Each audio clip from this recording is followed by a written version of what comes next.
Hey y'all, George Yates, developer advocate over here at Astronomer.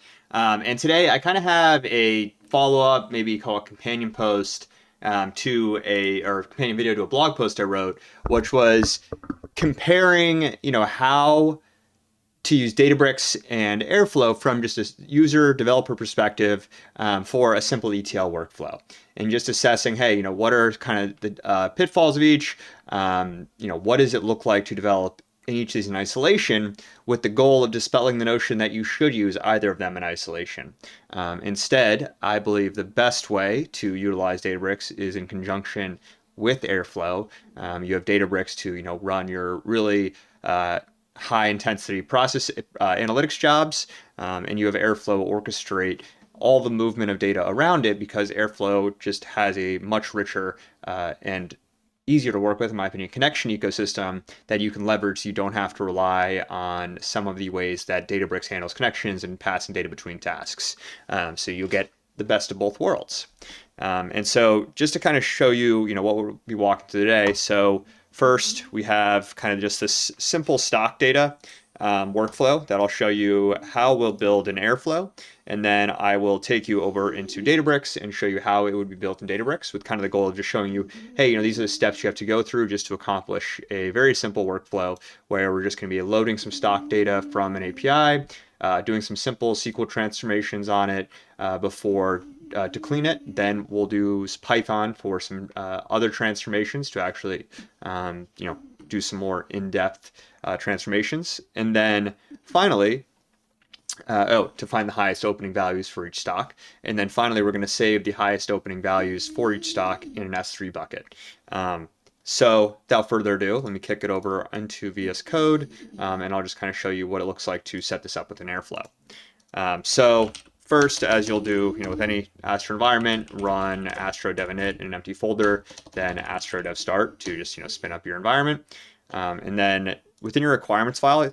So Astro comes pre-baked to all the other operators I'll be using here today. So just make sure you have Bluetooth 3 installed, and we'll be using this to just drop that CSV into S3.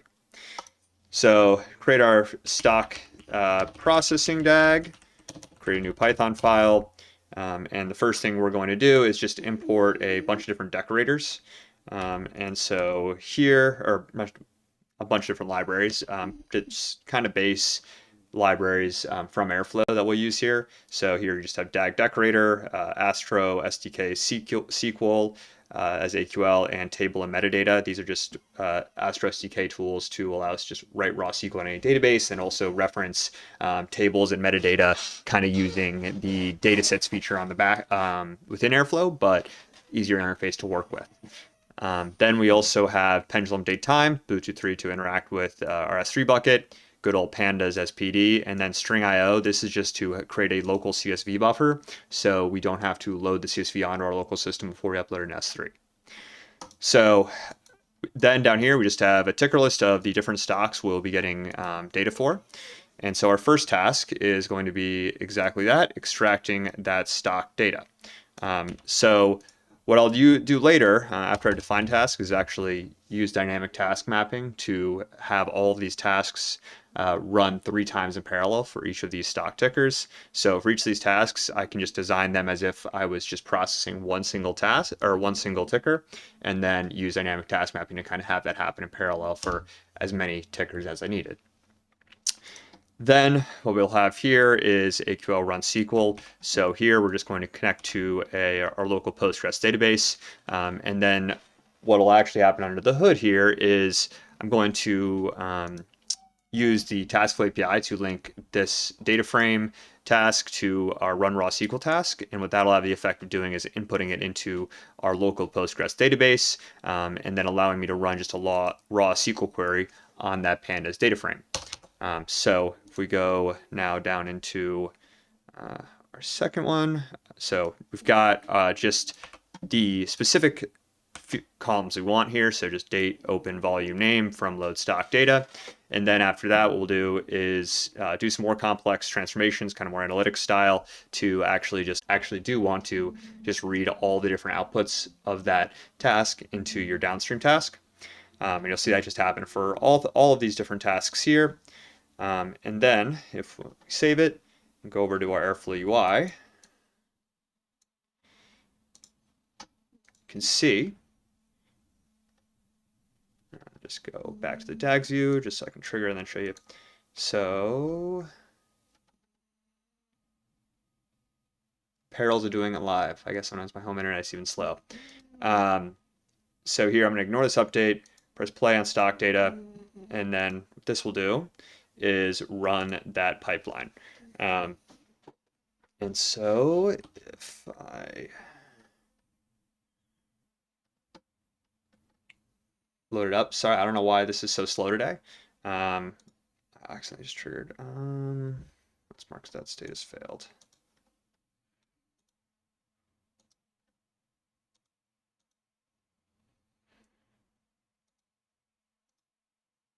So anyways, while these are running, I can just show you one I've already run instead of waiting around. So here you can see I have those 3 map task instances where I have loading those stock data.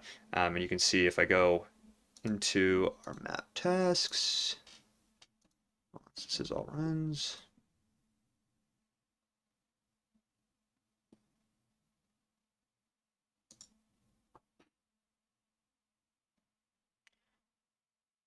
Sorry, y'all, this is very strange. I'm not sure what's happening here. Just ran this before. Okay, there we go. So now it's cooking. So must have just had to spin up something. My computer's just kind of running slow today. But here, if we go into our map tasks, because I actually closed this down. So here, if we go to load stock data, go into the details here and the map tasks.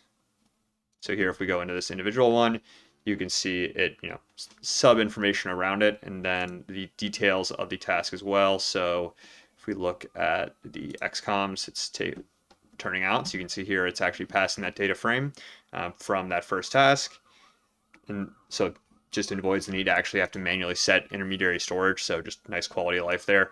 And then if we go into all the way down into S3 stock, or let's go into transform stock data, so you can see the actual predicted values. And then here we can go into, let's go into the first one and go into our log. And so here in the log, you can see we'll have for Apple the high price along with the date for each month of the year. So you can see the date here, ticker, and then the different prices. And then volume is just the amount of trading volume for that particular day. So now, what does it look like to spin up that within Databricks? So Databricks, as you might know, is a managed service. So most of the time, you're just assigning it access to provision or cloud resources for you and provisioning it. So I'm doing it through Microsoft Azure here.